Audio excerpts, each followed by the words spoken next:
Assalamualaikum warahmatullahi wabarakatuh. Halo semuanya. Baik lagi sama aku, Queen Syafa Azrilia Putri. Pada video kali ini, aku akan menjelaskan tentang Network Address Translation atau yang biasa disebut dengan NAT. Di video ini, kita akan membahas apa itu NAT, jenis-jenis NAT, serta tipe-tipe yang ada pada NAT. Gak usah lama-lama lagi, langsung aja kita masuk ke materinya.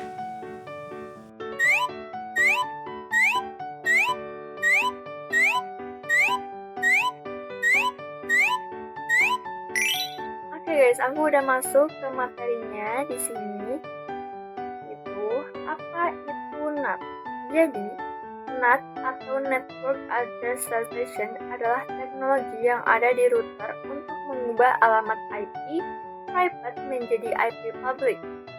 Tujuannya itu agar perangkat di jaringan lokal bisa mengakses internet tanpa harus memiliki IP public sendiri. Selain itu, NAT juga membantu menghemat penggunaan IP public karena satu IP public bisa digunakan oleh beberapa perangkat. Jadi, itu adalah yang dinamakan dengan NAT.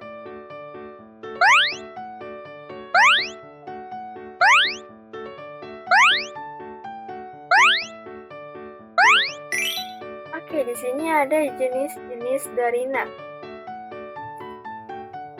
Jadi, secara umum ada 4 jenis NAT, yaitu full count, NAT restricted, count NAT, lalu ada port restricted count NAT, dan symmetric NAT. Perbedaan dari jenis-jenis ini terletak pada tingkat keamanan dan cara NAT menerima koneksi dari luar. Jadi, semakin ke bawah, aturan aksesnya semakin ketat, sehingga keamanannya juga semakin baik.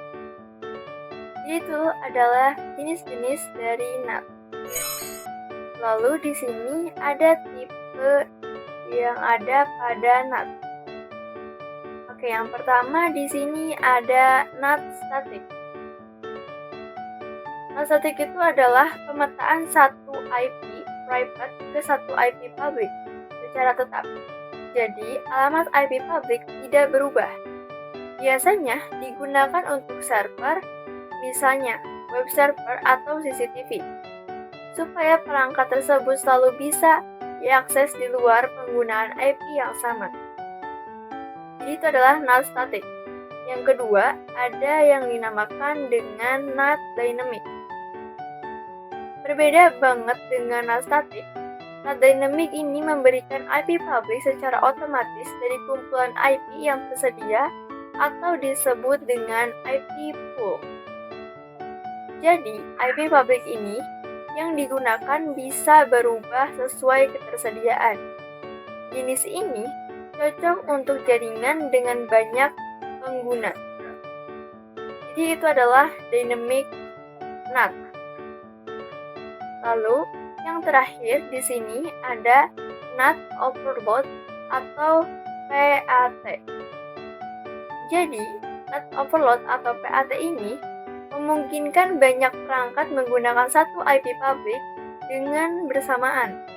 Router ini membedakan setiap perangkat berdasarkan nomor port karena lebih hemat IP publiknya. Metode ini paling banyak digunakan di rumah, sekolah, kantor, maupun ISP. Jadi, ini adalah ketiga tipe yang ada pada NAT.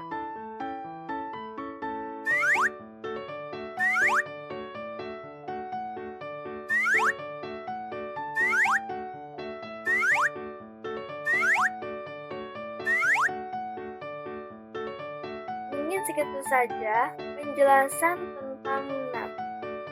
Jadi, bisa disimpulkan NAT ini berfungsi untuk menerjemahkan IP private menjadi IP public agar perangkat dapat terhubung ke internet.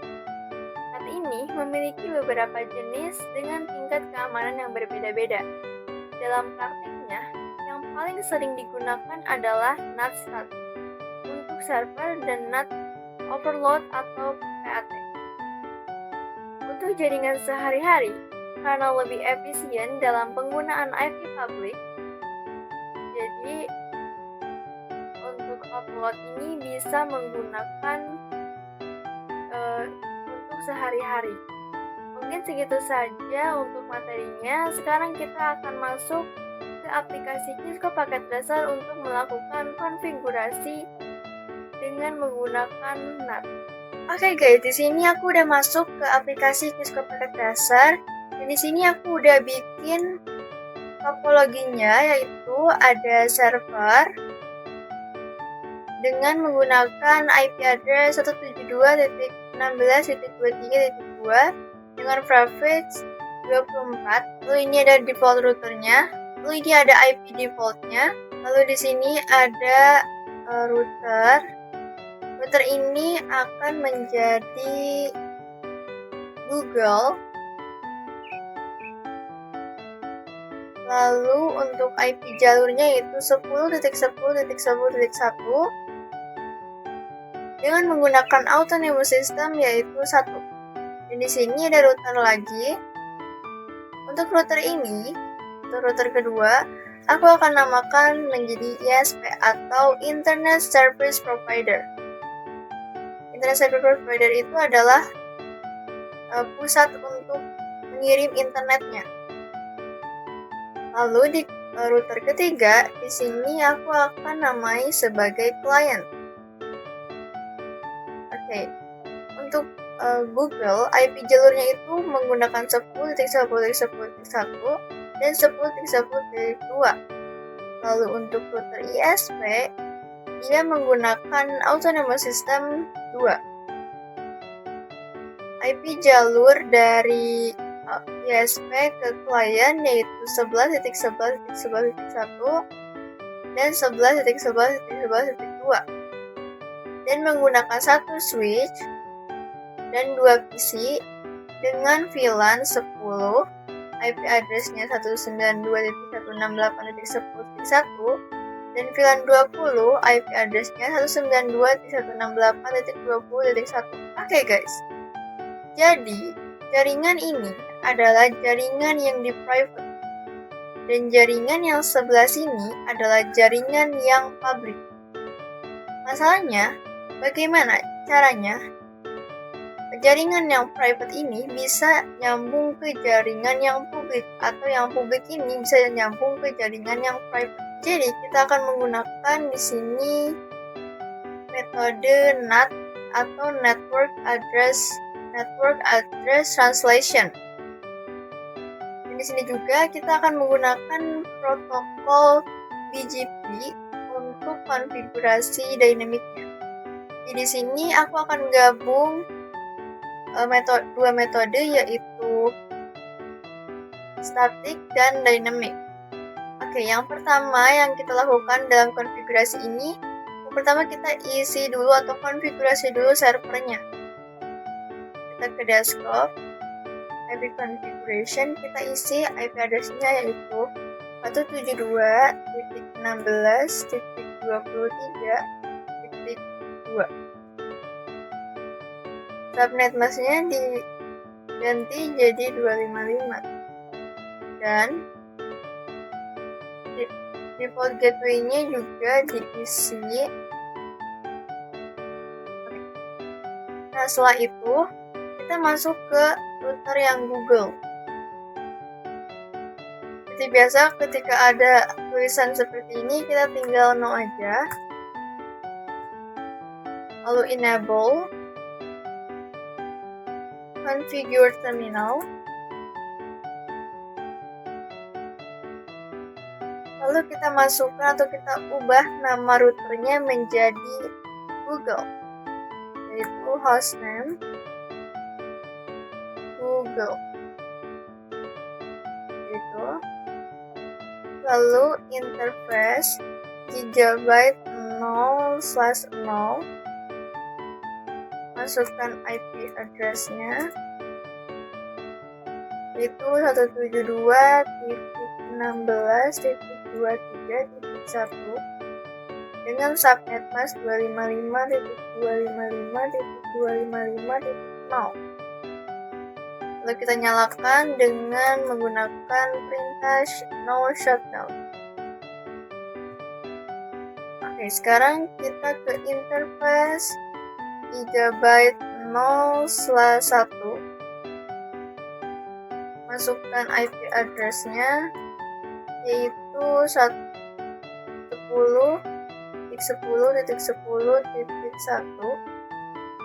Lalu subnet mask-nya 255.255.255.248. Kenapa 248? Karena 248 adalah prefix 29. Kenapa harus 29? Karena NAT static itu membutuhkan IP public tambahan. Jaringan 10.10.10.0 prefix 29 mempunyai host yang lumayan banyak.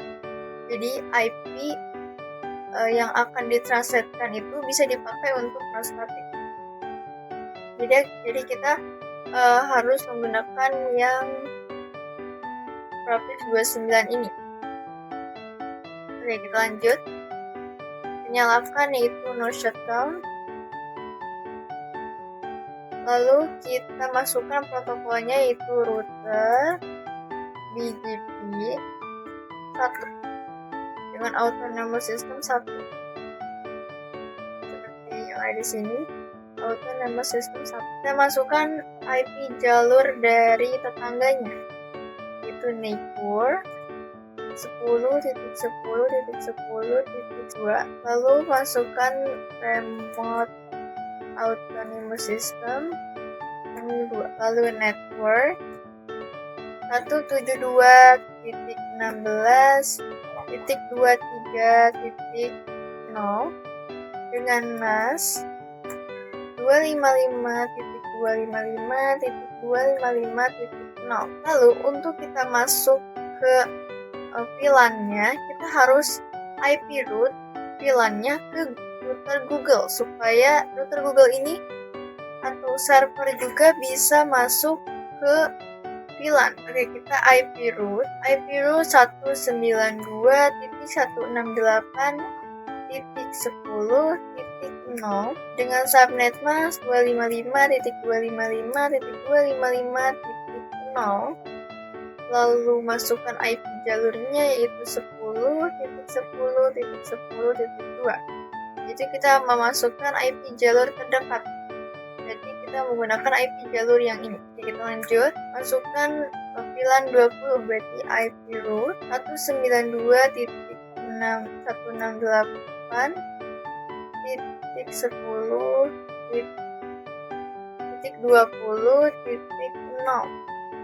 Subnet mask-nya 255.255.255.0.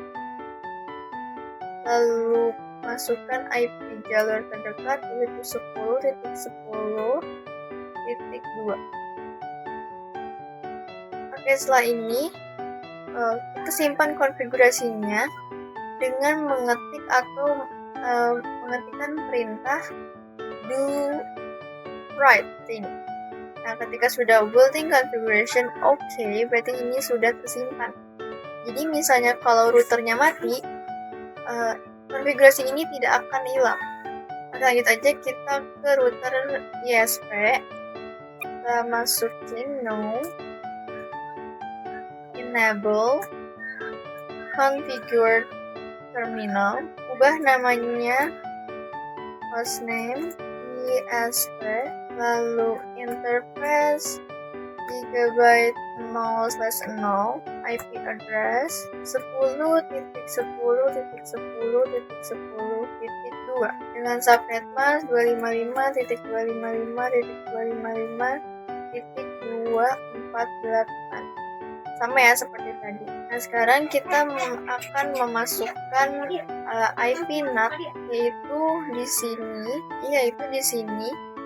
kita ketik IP NAT outside. Ini outside itu adalah IP publiknya. Lalu kita nyalakan no shutdown. Oke. Sekarang interface gigabyte 0/1, IP address 11.11.11.1, 255.255.255.252. Lalu sekarang IP NAT inside. Inside itu artinya untuk jaringan private.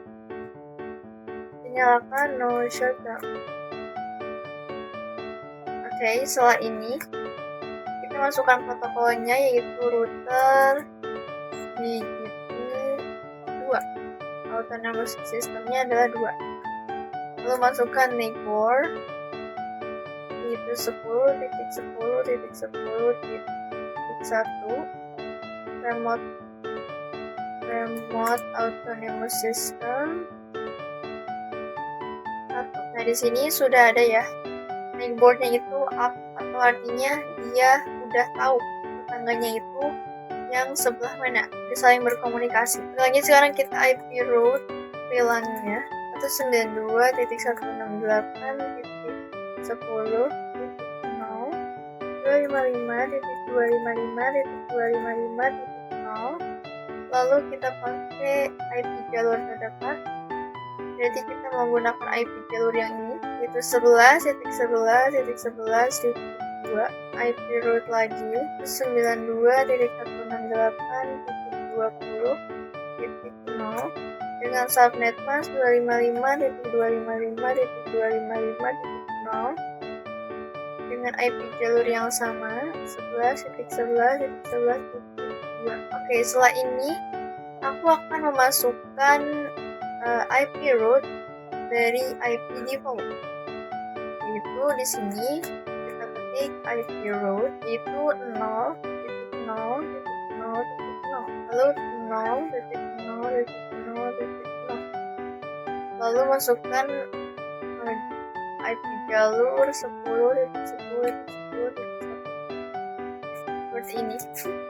Kenapa yang 00 ini itu adalah IP default, yaitu ini tuh fungsinya untuk bisa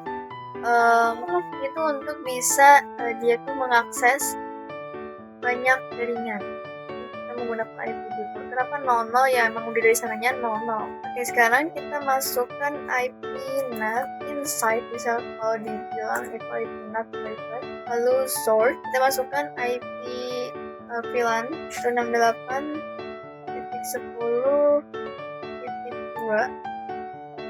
lalu 10.10.10, supaya server dan Google atau ISP bisa masuk ke jaringan private, kita harus translatekan dulu IP VLAN-nya menjadi 10.10.10.3 supaya mereka yang ada di public itu bisa masuk ke private, bisa mengakses ke private. Oke, kita lanjut. Kita masukkan access list 1 permit 92.168.20.0 dengan menggunakan number ID seperti yang sudah pernah aku bahas, yaitu 0.0.0.255. Lalu kita ketik IP NAT inside source please 1 interface gigabyte 0/0 overload. Nah, seperti ini guys.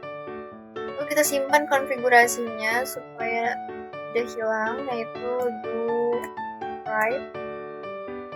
Nah, sini sudah. Oke, sekarang kita masuk ke router client. Kita konfigurasi router client di sini. No, enable, configure terminal, ubah namanya menjadi client, interface gigabyte 0/0, 11.11.11.2, 255.255.255.252. Oke, setelah ini kita nyalakan no shutdown, lalu interface gigabyte 0/1,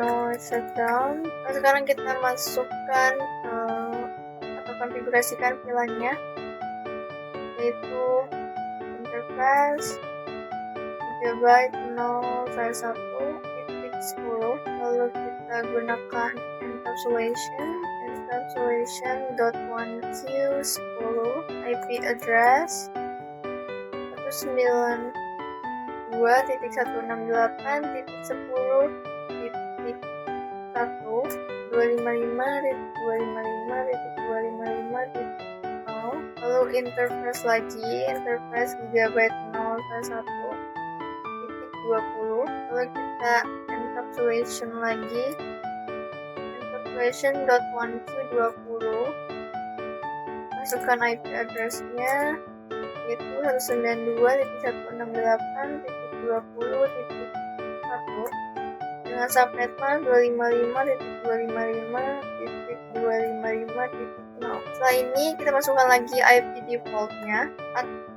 ya, IP root 0.0.0.0.0. Masukkan IP jalur terdekat yaitu 11.11.11.1. Lalu kita simpan konfigurasinya do write. Oke, untuk router klien di sini sudah dikonfigurasi. Ini sebenarnya semuanya sudah nyala, tapi kita belum konfigurasi switch-nya yang menuju ke isinya. Konfigurasi dulu switch-nya. Enable configure terminal VLAN 10, VLAN 20, interface bus Ethernet 0/1.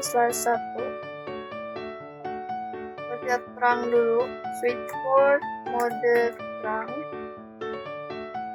lalu interface bus Ethernet 0/2, switch port mode access, switchboard access VLAN 10, lalu interface bus Ethernet 0/3, switchboard mode access, lalu switchboard access VLAN 20. Nah, seperti ini guys. Kita simpan konfigurasinya yaitu sama seperti tadi, do write. Nah, setelah ini kita isi PC-nya. Kita isi PC-nya menggunakan IP address. Konfigurasi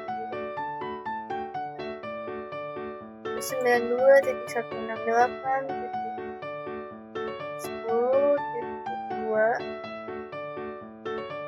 Di sini 92.168.10.1. Oke, lagi 92.168.20.2, 92.168.20.1. Oke, di sini sudah beres untuk konfigurasinya. Sekarang aku mau ngecek atau pengujian apakah ini tuh jalan atau enggak. Coba do show IP interface brief terlebih dahulu. Di sini sudah up yang IP jalur 10 dan 11 ini sudah up.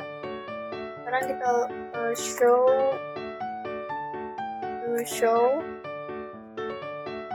IP root-nya.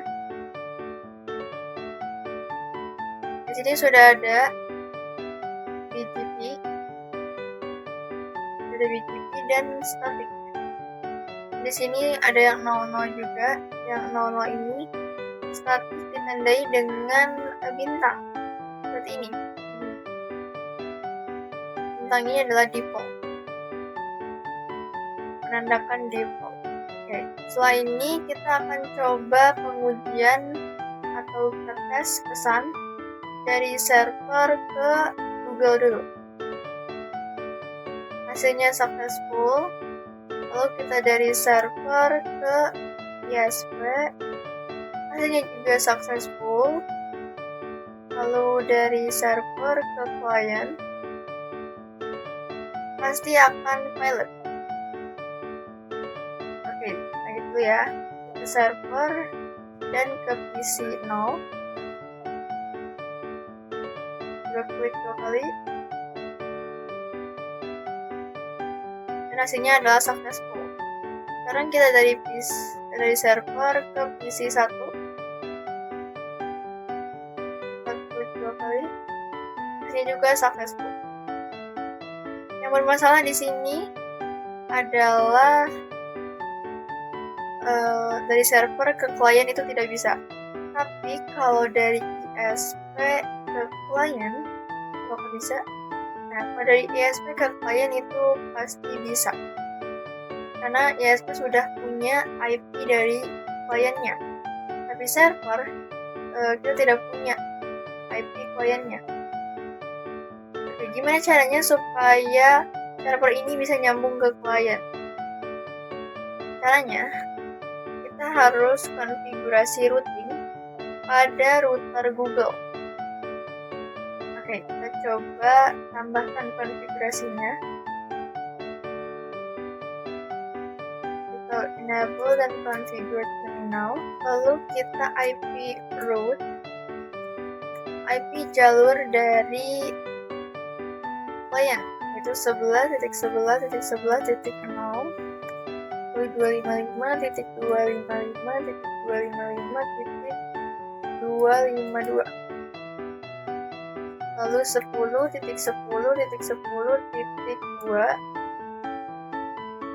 Setelah itu kita coba simpan dulu, do write.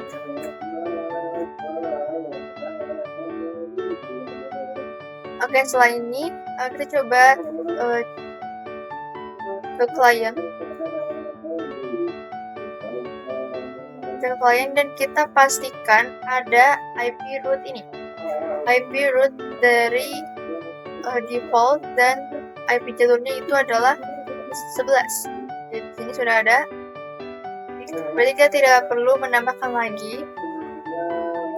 Sekarang kita coba cek di ISP. Kalau ada, kita coba cek to show IP root. Dan di sini sudah ada bahwa 10 ini adalah connected dan yang 11 juga adalah connected. Berarti di sini ISP juga udah punya identitas dari klien. Coba lihat ke Google.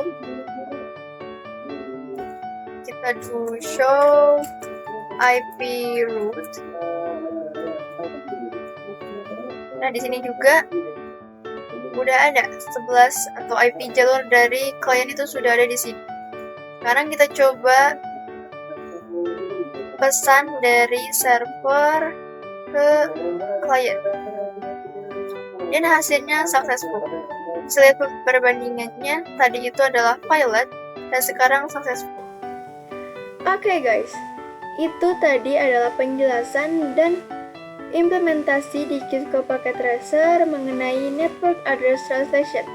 Semoga video ini bisa membantu teman-teman semua lebih memahami fungsi dan cara kerja NAT dalam jaringan komputer. Sekian dari saya, terima kasih telah menonton video saya. Mohon maaf bila masih ada kekurangan dalam penyampaian saya. Wassalamualaikum warahmatullahi wabarakatuh. Bye-bye.